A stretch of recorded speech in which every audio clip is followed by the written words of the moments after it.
Dona Matar? Eu fiz um vídeo de realismo, surrealismo e hiperrealismo. Eu vou colocar aqui pra vocês. Já se pegou pensando em como a vida é cheia de mistérios? Na profundidade do amor. De onde viemos? Para onde vamos?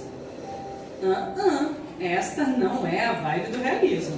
O movimento literário que surgiu depois do romantismo, encarando a realidade do jeito que ela é, sem medo de falar a verdade.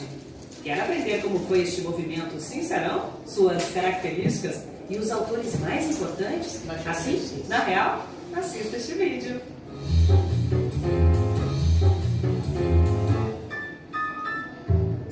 O realismo foi um movimento literário e artístico que teve início em meados do século XIX, na França.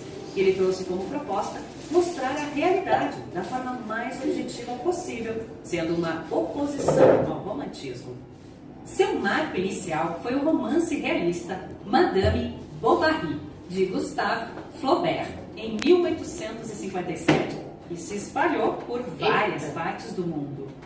Além da oposição ao romantismo, por não explorar a subjetividade, individualismo e idealizações, era bem pé no chão e mostrava um retrato fiel da sociedade, falando sobre o cotidiano massacrante ou das relações amorosas infiéis.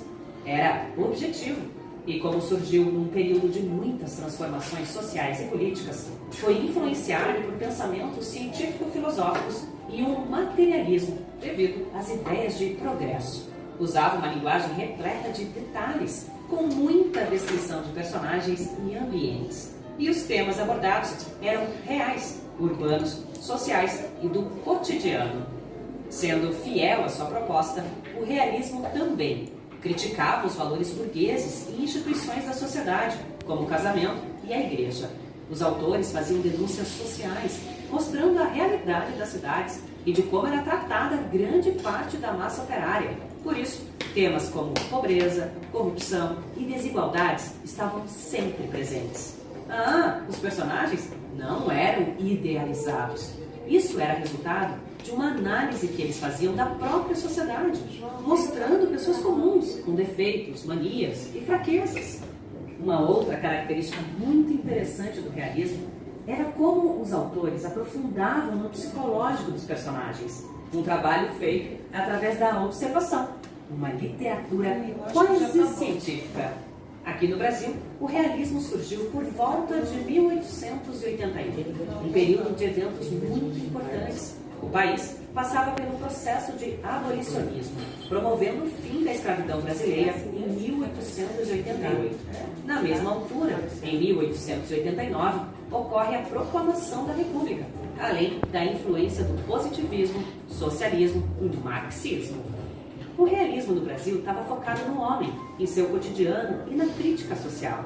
Assim, por meio de uma linguagem simples e objetiva, as obras são ricas na descrição de detalhes. Foi através da figura de Machado de Assis que o movimento foi inaugurado. Publicação da obra Memórias Póstumas de Brás Cubas. Este clássico da literatura traz a ousada história narrada por um defunto. É isso mesmo, um defunto autor. Machado de Assis se tornou o principal nome do realismo brasileiro. E seu currículo era completo. Ele foi crítico literário, jornalista, poeta, cronista e um dos fundadores da Academia Brasileira de Letras. Ele publicou outros romances, como Dom Casmurro, onde encontramos os enigmáticos personagens Capitu e Bentinho. Ei, mas aqui, em off, você acha que Capitu traiu ou não traiu Bentinho? Teve também o romance Quincas Borba, Esaú e Jacó e Memorial de Aires. Além de Machado, outro destaque do realismo brasileiro é o escritor, jornalista e professor Raul Pompeia, que ganhou destaque com a sua obra O Ateneu. Pompeia foi defensor abolicionista e deixava transparecer seus ideais em seus textos realistas, o que acabou gerando uma grande polêmica. Além dos autores brasileiros, tivemos outras obras que foram muito importantes para o movimento, como O Primo Basílio e O Crime do Padre Amaro, do autor português Eça de Queiroz.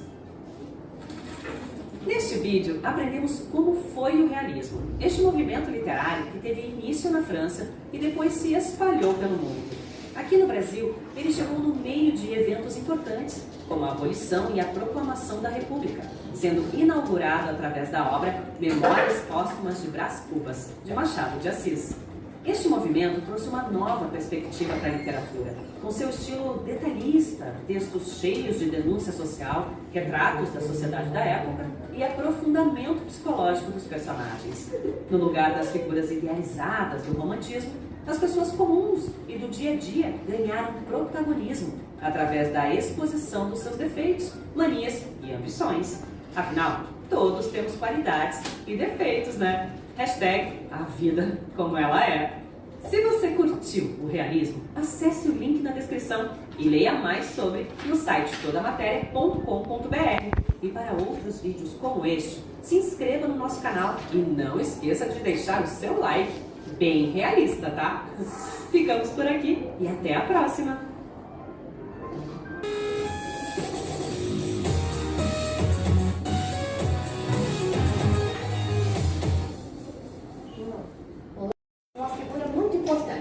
André Breton. E André Breton irá fazer um manifesto surrealista, em que nós teremos as bases, a teoria desse novo movimento. Eu destaquei para vocês um trecho do manifesto surrealista feito pelo André Breton. Vamos dar uma conferida. Automatismo psíquico em estado puro, mediante o qual se propõe exprimir verbalmente, por escrito ou por qualquer outro meio, o funcionamento do pensamento. Ditado do pensamento, suspenso qualquer controle exercido pela razão, alheio a qualquer preocupação estética ou moral. Olha o quanto é importante esse trecho. Existe uma palavra que vale a pena você associar ao surrealismo. Essa liberdade do pensamento. O pensamento cria asas e o pensamento será representado verbalmente, por escrito e principalmente na pintura. Como características do surrealismo, nós temos essa liberdade do pensamento, né? O pensamento livre e dando forma àquilo que se deseja. É interessante também pensarmos que há uma apresentação constante de imagens bizarras. No primeiro momento você olha, você estranha, mas aquilo que é imagem bizarra, muitas vezes é porque veio do inconsciente. Porque uma outra característica importante do surrealismo é a valorização do inconsciente. É eu dar forma, exteriorizar aquilo que só está no inconsciente. Vamos falar do importante pintor Salvador Dalí, que chega a dizer que suas obras seriam fotografias dos sonhos pintadas à mão. Salvador Dalí traz para a tela aquilo que está no interior, aquilo que está no inconsciente.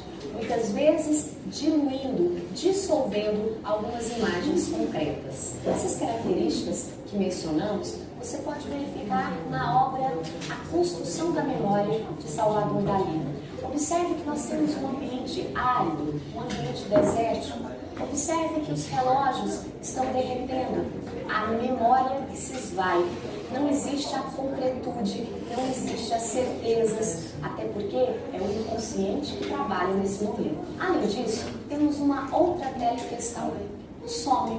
Observem essa imagem, é um rosto que é sustentado por muletas. Se você olhar bem ao fundo, até o próprio cachorro é sustentado por muletas. A realidade, ela é escorada, ela precisa de sustentação. E pelo fato dela estar amparada em muletas, é para mostrar que ela não é 100% firme, que ela é variável, que a qualquer momento aquilo que você acredita pode mudar. Outro pintor importante do surrealismo é René Magritte, que também vai trabalhar com o inconsciente, libertando o inconsciente, colocando ele na tela. Só que a imagem que nós vamos analisar em questão é um quadro importante do Magritte, em que nós temos um cachimbo e logo abaixo a inscrição, isso não é um cachimbo. Claro, de fato, não é um cachimbo real, mas é uma representação do cachimbo. Isso leva a uma discussão interessante sobre o papel da arte, a função da arte, que representa essa realidade. Não é a realidade em questão, mas é uma representação, é uma leitura dessa realidade. Quando pensamos em surrealismo, é importante lembrar de Freud, o importante psicanalista Freud. Olha que curioso, Freud e surrealismo conversam? Sim, professora, conversam. Porque quando nós falamos de surrealismo, não falamos do inconsciente, de libertar o inconsciente. A psicanálise também vai trabalhar o inconsciente. É interessante que Freud, ao analisar o homem, ele diz que nós temos o inconsciente, que é só a pontinha do iceberg, e o restante é todo o nosso inconsciente. É lá que guardamos nossos desejos, as vontades, as frustrações, recalcamos as nossas mazelas. O inconsciente é importantíssimo na teoria de Freud, também como é importantíssimo para o surrealismo. Então, moçada, chegamos ao final de mais uma aula de literatura e com um tema muito importante, o surrealismo, um tema que está presente nos vestibulares Brasil afora. Se você gostou da nossa aula, curta, compartilhe, acesse os nossos links, nos acompanhe nas redes sociais e até a próxima!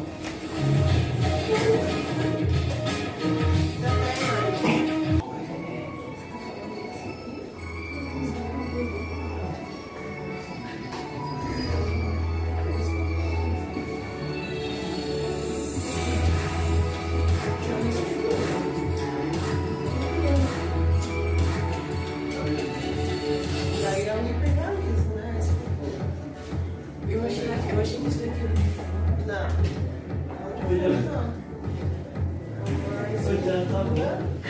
Hiperreal, tá vendo? Certinho. E cada escultura dessa, às vezes chega a ter 30 mil fios de cabelo. E é um por um. É um por um. E aí ele faz em tamanhos gigantes e faz também em tamanhos pequenos.